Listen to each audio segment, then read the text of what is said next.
High dears, নাতি নাতনির পাঠশালার এই 3টি চ্যানেলে তোমরা সাবস্ক্রাইব করে দিও। এই চ্যানেলের হোম সেকশন অথবা ভিডিও ডেসক্রিপশন ও কমেন্ট বক্সে লিঙ্ক দেওয়া থাকবে। আমরা এখন এই 3 নম্বর প্রশ্নের সমাধানটা দেখব। তোমরা অবশ্যই চ্যানেলটি সাবস্ক্রাইব করে রাখো। নিচের ছকের অনুরূপ একটি ছক তোমার খাতায় আঁকো। তোমার অনুচ্ছেদ থেকে 5টি শব্দ নিচের ছকের বাম কলামে লেখো। শব্দগুলো কোন শ্রেণীর তা ডান কলামে লিখবে। তো আমরা এর আগের ভিডিওতে একটা অনুচ্ছেদ তৈরি করেছিলাম। এই অনুচ্ছেদটা থেকে আমরা 5টি শব্দ নিচের ছকের বাম কলামে লিখব এবং শব্দগুলো কোন শ্রেণীর তা ডান কলামে লিখব। চলো এখন আমরা এর অ্যান্সারটা দেখে নিই। ক মাধ্যমিক উচ্চ বিদ্যালয়। তো এই শব্দগুলো কিন্তু আমার অনুচ্ছেদ থেকে নেওয়া। তো এটা শব্দের কোন শ্রেণী? বিশেষ্য। আমি হচ্ছে সর্বনাম। 50তম বিশেষণ বা যোজক। করব এটা হচ্ছে ক্রিয়া। নিচের ছকের অনুরূপ একটি ছক তোমার খাতায় আঁকো। তোমার ব্যবহৃত 5টি জ্যোতিচিহ্নের ব্যবহারের কারণ দেখাও।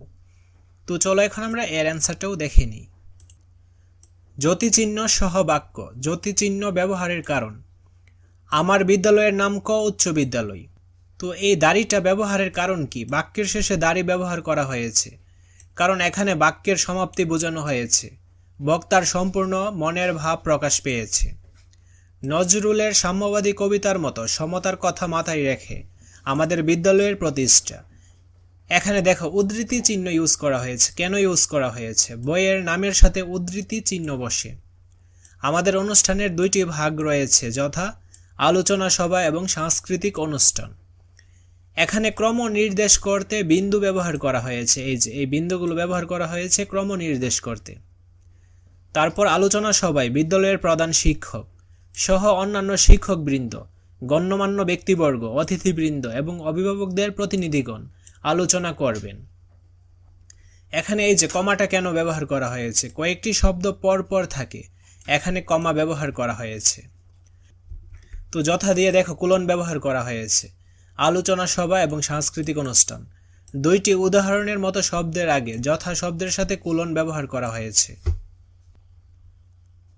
এখন তোমার লেখা অনুচ্ছেদ থেকে যে কোনো 2টি শব্দের বিপরীত শব্দ লেখো। তারপর ওই 2টি বিপরীত শব্দ ব্যবহার করে 2টি বাক্য লেখো। আমার অনুচ্ছেদ থেকে আমরা 2টি শব্দ সিলেক্ট করব। 2টা শব্দ সিলেক্ট করার পর আমরা এই 2টা শব্দ দিয়ে 2টা বাক্য লিখব, ঠিক আছে? বিপরীত শব্দ দিয়ে বাক্য। অনুচ্ছেদের 2টি শব্দ হলো সমতা এবং সার্থক। সমতার বিপরীত শব্দ হলো অসমতা। সার্থকের বিপরীত শব্দ হলো ব্যর্থ।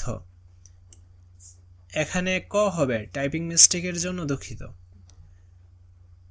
তো তারপর এই 2টা শব্দ দিয়ে আমরা এখন 2টা বাক্য তৈরি করব। অসমতা। আমাদের সমাজের প্রতিটি স্তরে রয়েছে অসমতা। ব্যর্থ। একবার ব্যর্থ হয়ে হাল ছাড়লে কখনো সফলতা আসে না।